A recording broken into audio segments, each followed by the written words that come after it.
Itatiaia Saúde.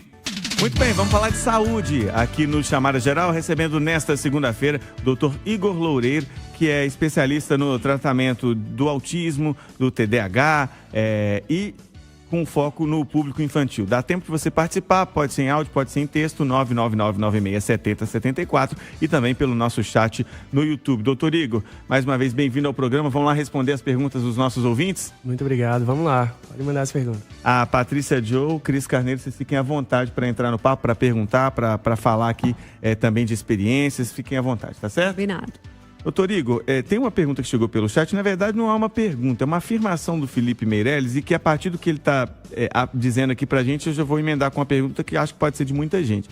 O Felipe é adulto e ele está dizendo assim, eu tenho suspeita de autismo. TDAH eu tenho certeza que eu tenho, só não conseguindo o diagnóstico. E aí muitas mães, pais podem estar nos ouvindo, suspeitando que o filho tem características que se encaixam ali com o autismo, com o TDAH. O que fazer? Primeira coisa, vai procurar que tipo de especialista médico para ter essa ajuda? Então, existem algumas características principais que a gente evidencia para gerar essa suspeita. Então, isso cada vez mais as informações estão chegando no nosso meio. Então, pessoas que têm dificuldade de comunicação, dificuldade de socializar, têm padrões repetitivos, restritos, alterações de sensibilidade. Todas essas são características que podem ser visualizadas no dia a dia com o adulto ou mesmo na criança e gerando essa dúvida, essa possibilidade do diagnóstico, busca nós profissionais. Eu, como médico, posso atuar dentro disso, dentro da área da neurologia pediátrica, assim como psicólogo, fonoaudiólogo, todos eles estão bem amparados para dar um norte para o paciente entender como faz o diagnóstico e iniciar o tratamento da forma correta. Até porque o tratamento ele não é uniforme também, né? Vai depender do grau de autismo, de quando é descoberto, é identificado isso. Ele é muito individualizado, esse tratamento, ou ele segue um padrão? Exatamente, o tratamento é individualizado. A gente não trata o autismo por si só, a gente trata as dificuldades que ele tem. Então, se tem uma dificuldade na fala, na linguagem, tem que tratar isso diretamente. Tem a dificuldade da socialização, tem um hiperfoco muito intenso, a ponto que prejudica muito ele no dia a dia. Então, a gente trata aquela dificuldade dele, não o autismo por si só. Até para passar para as meninas, eu queria dar só um passinho atrás, porque é um cuidado que a gente deve ter também com as pessoas que têm o autismo. Como é que é o correto, e acho que muita gente que está nos ouvindo pode ter essa dúvida, o que é o correto a gente dizer? O autismo, ele é uma condição, ele é uma síndrome, ele é uma doença? O que é o autismo? Como é que a gente se refere a essas pessoas corretamente, doutor? Sim, o DSM coloca o autismo como um transtorno do espectro autista, usa a palavra transtorno. Uhum. Eu, doutor Igor, eu levo uma concepção de que muito mais do que a palavra que é usada, é o respeito que a gente tem por essa pessoa. Uhum. Então, você falar que é uma doença, uma condição, um transtorno, são possibilidades que pode ser usada. Mas uma palavra eu vejo como muito pequena frente ao respeito que você tem que ter sobre essa pessoa no dia a dia. Cuidado e o respeito, o carinho com essa pessoa é muito mais importante do que qualquer nomenclatura. Exatamente. Eu gostaria de fazer uma pergunta, doutor. Com essa popularização do autismo, se é que eu posso falar isso, né? Me leva a pensar, talvez, que alguns médicos estejam precipitando o diagnóstico, né? Eu não sei se hoje existe realmente mais autistas do que antigamente. Não, com certeza mais, porque a população aumentou. Mas estou dizendo assim, na proporção. Não sei se hoje existe mais autistas ou se é mais diagnosticado. Ok, a informação hoje está aí para todos, né? Os estudos também, os médicos têm muito mais acesso aos estudos, mas você acha que pode estar acontecendo um diagnóstico precipitado de psicólogos, de outros médicos também? Isso também pode acontecer. Existe essa incidência que é um fato que está acontecendo e até mesmo uma subnotificação que ainda pode estar acontecendo. Muitas pessoas, durante a semana, todos os dias eu faço vários diagnósticos. Então é um fato. Porém, acontece muito de se fazer um diagnóstico precipitado. E é o que eu falo com os pais, com os meus pacientes adultos também, de que assim, olha, se eu falo para você que tem um diagnóstico do autismo, eu tenho uma certeza muito grande disso, porque se eu tenho um mínimo de dúvida, eu não afirmo, porque é algo que leva para o resto da vida. Inclusive o tratamento com medicações, que não são medicações tão São suaves, né? Sim, geram efeitos colaterais, então a gente tem que ter muito cuidado, tanto em relação ao diagnóstico e também do tratamento. Instituir uma medicação, a gente tem que pesar muito o risco e o benefício dela. Então, quando pesa muito, o benefício ele supera, a gente inicia, senão não tem essa indicação. Doutor, antigamente a criança que era assim, fora do padrão, era aquela criança hiperativa, que tomava Ritalina, era simplesmente assim. Hoje nós temos vários graus de autismo, espectros. Então eu quero saber o seguinte, como que o diagnóstico é fechado e qual que é a idade ideal para se fechar esse diagnóstico? Porque assim como a Cris falou dos psicólogos, psicopedagogos, a gente vê que a comunidade escolar cada vez mais tem se voltado para fechar diagnóstico. Mas qual que é a idade ideal? Sim, a idade ideal, que a gente fala de diagnóstico precoce, na maioria dos estudos, é entre 1 e 3 anos. Alguns estudos ainda colocam que o diagnóstico precoce é com 2 anos. Porém, é possível fazer o diagnóstico ao longo da vida toda. Eu tenho paciente que eu fiz o diagnóstico com 1 ano e 4 meses, até paciente que eu fiz com 68 anos. Então, A pessoa conviveu com autismo a vida inteira sem ser diagnosticado. Exatamente. Então, quando eu dei o diagnóstico dessa pessoa, por exemplo, ela falou, olha, agora eu posso explicar pro meu filho por que eu não consigo ir na casa dele para poder visitá-lo.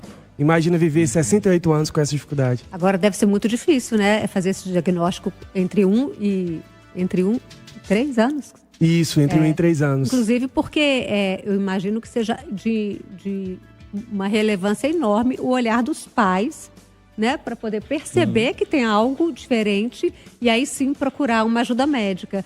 E nessa idade de 1 a 3 anos, dependendo do grau, é muito difícil essa percepção, né? Sim, é difícil. A gente depende muito dos pais, porque uma coisa é aplicar os testes, ver a criança no consultório, é uma visão daquele momento, mas é preciso ver a história de vida da pessoa. É o que eu falo para eles, não tem como eu fazer o diagnóstico olhando para você aqui no seu comportamento. É a sua história, é tudo que você viveu, e a gente depende dos pais falarem pra gente.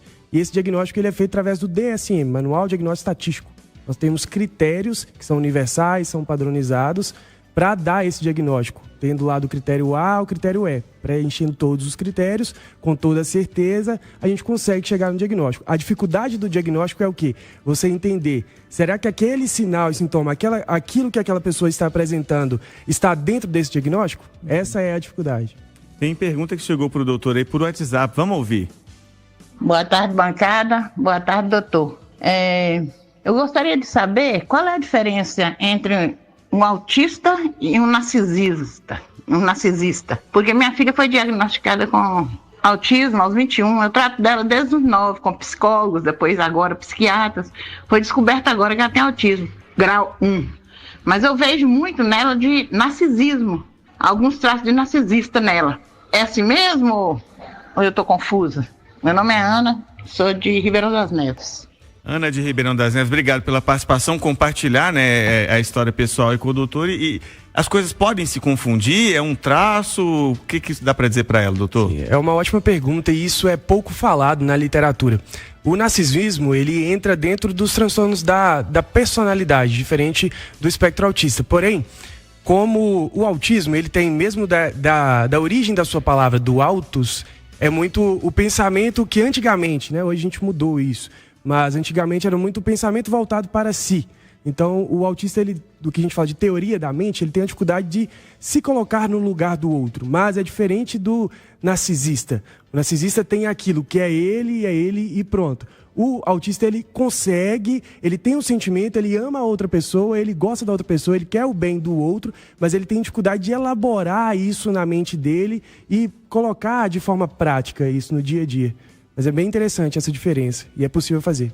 Doutor, essa aqui é uma pergunta que se não for, né, se eu não souber responder, não tem o menor problema, até porque eu sou médico, não é advogado. Mas tem uma ouvinte aqui querendo saber, lá de Contagem, Anis, se uma criança que é diagnosticada com autismo, se ela tem direito ao LOAS, né, que é o benefício de prestação continuada, e se sim, qual médico que ela deve procurar? O senhor recebe muitos pacientes ou muitas famílias para pedir um diagnóstico, para pedir um relatório para que seja feito esse pedido de um benefício social assim dado pelo governo? Isso acontece? Sim, sim. A lei, a parte do direito em relação ao autismo, ela ficou mais em evidência em 2013, também com a lei Berenice Piana. E dentro dessa lei tem vários direitos. Um deles é isso, é o direito a receber o BPC-LOAS. Então, a pessoa que tem o autismo, ela tem esse direito. Porém, o governo coloca algumas condições a mais. Não basta apenas ter o autismo. Ele coloca outras condições, como a renda familiar, de ter 1/4 em relação ao salário mínimo para cada pessoa dentro de casa. Então, tem algumas dificuldades dentro disso. Mas com um laudo bem elaborado, com a ajuda de advogado, um profissional bem adequado, como eu faço os meus laudos bem detalhados, a gente consegue dar um jeito e a pessoa receber, porque o tratamento é caro. Não é advogado, mas também soube responder muito bem a pergunta da nossa ouvinte. E pra gente fechar aqui, doutora, o Marcos Ferreira está participando pelo chat do YouTube. Ele diz que o filho dele tem TDAH confirmado e está desconfiado que o filho dele também tem o autismo. Ele tem dificuldade de socialização e tem hiperfoco. O que muda entre TDAH e autismo? Seria só a medicação, só entre aspas aí que eu estou colocando? É a pergunta do Marcos Ferreira. Muda muito e às vezes é difícil da gente fazer esse diferencial entre os diagnósticos, porque a dificuldade da socialização, o hiperfoco é muito comum e mais falado dentro do autismo, porém a pessoa com TDAH também pode ter essas dificuldades, por exemplo, mas é uma dificuldade diferente de se apresentar, por isso que tem que ter um bom profissional para dar o diagnóstico, porque a pessoa que tem o TDAH, às vezes ela é muito impulsiva, fala as coisas sem pensar, age de uma forma mais agressiva, isso interfere muito na socialização, diferente do autismo, que ela não consegue de fato socializar, ou às vezes não tem o interesse em relação a essa socialização, mas é muito importante fazer esse diagnóstico diferencial para fazer o tratamento correto, que é um pouco diferente um do outro. Mas é muito comum também ter os dois. A pessoa que tem o autismo tem... Dentre as pessoas que têm o autismo, 80% delas têm o diagnóstico também do TDAH. Eu só quero complementar, só um pouquinho, Cris, eu quero complementar a parte que o doutor Igor falou a respeito do direito do autista. Claro. Porque é muito importante isso, porque as pessoas acham que é só a pessoa que ganha ou recebe abaixo de 1/4 aí da renda familiar, né? O INSS, o governo, a lei traz várias, assim, a questão de pré-requisitos. Mas acontece que quando o INSS nega, é muito importante o pai e a mãe saber que ele pode recorrer na justiça e que a justiça, ela reconsidera não esse 1/4 da renda per capita, mas ela faz todo ali o balanço das necessidades daquela criança ou adulto e concede o benefício que é do governo. Outra situação também que o autista tem o direito é de transitar e não pagar passagem. É importante a gente falar assim, porque o doutor falou muito bem, o custo é caro, então já o transporte coletivo, ele é gratuito. E para o pai de uma criança autista, ele também tem o direito aí à compra do carro com vários benefícios, que também facilita nesse transporte da criança. Bons pontos trazidos pela Patrícia, que é jornalista e advogada, então traz também essa visão mais detalhada do direito que tem que ter mesmo as pessoas, as famílias das crianças, né? Especialmente a gente está falando das crianças aí que convivem com o autismo. Você queria completar, Cris? Sim, o autismo, pelo que eu vejo, ele é classificado em números, né? Espectro 1, 2, vai até que número, e a pessoa que tem autismo, ela consegue ter uma vida normal de trabalho e etc., até que grau? Sim. A gente fala hoje, de acordo com a última mudança da literatura, de nível de suporte. É nível de suporte 1, 2 e 3. Isso fica de uma certa forma subjetiva. Nível de suporte 1 é o quanto... O nível de suporte é o quanto depende do outro para fazer as próprias coisas. Então, um depende pouco, o 2 depende moderado e o 3 depende completamente do outro. Geralmente, o nível de suporte 1, ele consegue ter uma independência, né? Então, ele depende menos das pessoas, ele consegue trabalhar e fazer as suas coisas. O nível de suporte 3 já tem uma independência muito grande. Porém, com um tratamento correto, dependendo de cada caso, é possível fazer o tratamento correto e essa pessoa conseguir ter uma vida sociável, ter família, ter filhos, ter uma boa profissão, conviver com as outras pessoas, mas tudo depende do que é feito desde o início. Tem mais um áudio que chegou ali, vamos ouvir então pra gente fechar o papo com o doutor Igor? Boa tarde, tudo bem? Minha dúvida é sobre o autismo. O filho de um amigo meu, ele tem alguns gestos que a gente percebe que possa ser o autismo. A gente fala com o pai para levar, o pai fala que vai levar, mas nunca leva, né? E uma das coisas que ele faz é bater a cabeça na parede, né? Outro gesto que ele faz, às vezes ele vai conversar diretamente com a gente, ele olha para baixo, ele não olha fixamente no olho e fica mexendo as mãozinhas. E ele, ao mesmo tempo que ele é um pouco agressivo, ele é muito carinhoso, sabe? Então fica aí a minha dúvida. Boa tarde, muito obrigado. São características que podem ser classificadas, claro que depende de um diagnóstico mais completo, uma avaliação completa, mas o que chama a atenção, doutor, que são amigos, pessoas que estão em volta da família e estão percebendo, e às vezes o pai, por diversos motivos, gente, não vou chamar isso aqui de negligência, porque às vezes é muita coisa, o pai ou a mãe demora a aceitar isso, a querer procurar, e só de pensar na possibilidade do que pode acontecer ali com essa criança e com a família, mas... tem muito caso assim, né, doutor? Que a família demora mais do que quem está em volta. Sim, é difícil para os pais conseguirem visualizar isso. E muitas vezes identifica que tem algo diferente, mas para aceitar aquilo e buscar ajuda é muito difícil. Eu entendo também o lado deles, mas o mais importante para vocês pais entenderem é que quanto mais precoce vocês buscarem um profissional, fizerem um diagnóstico, melhor vai ser a vida dessa pessoa. E é o que eu digo para eles. A gente não está falando só da qualidade do paciente que tem o autismo, é a qualidade da família inteira. Porque toda a família está envolvida dentro de tudo isso. E são sinais importantes que você observou. Os movimentos repetitivos, que a gente chama de estereotipias, são esses movimentos, e muitas vezes eles fazem para conseguir se acalmar, mas contato visual também é algo que geralmente tem dificuldade. Muitas vezes até olham para o nariz, para a boca, a gente está achando que está olhando para o olho, mas não é, existe essa dificuldade muito grande. Assim como a agressividade, que é também comum no autismo e é um dos critérios para a gente iniciar um tratamento medicamentoso. Todo autista tem toque? Não, e é muito interessante sua pergunta, porque... dentro do toque, a gente faz um diagnóstico diferencial dentro do critério B, dos critérios para o diagnóstico, que é a rigidez. Muitos autistas têm uma rigidez comportamental muito grande, que eles têm esses padrões. Deixar tudo certinho, arrumadinho, enfileirado, em sequência. Então, existe isso. A principal diferença em relação ao toque é porque... no toque, a pessoa, ela faz, olha, eu preciso deixar tudo limpado aqui e arrumado, porque senão eu vou ter uma infecção. Ou a minha mãe vai morrer. Pensamentos negativos ligados. Exatamente. Que tem a parte do o obsessivo, né? E que gera esses pensamentos muito intrusivos dessa pessoa com toque.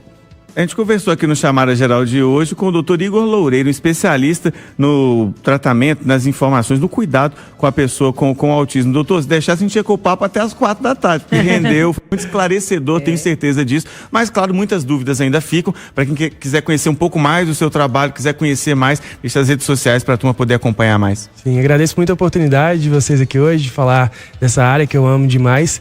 E para encontrar a gente, estão nas redes sociais, o Instituto Dr. Bernardo Guimarães, que está aqui em Belo Horizonte e em todo o Brasil.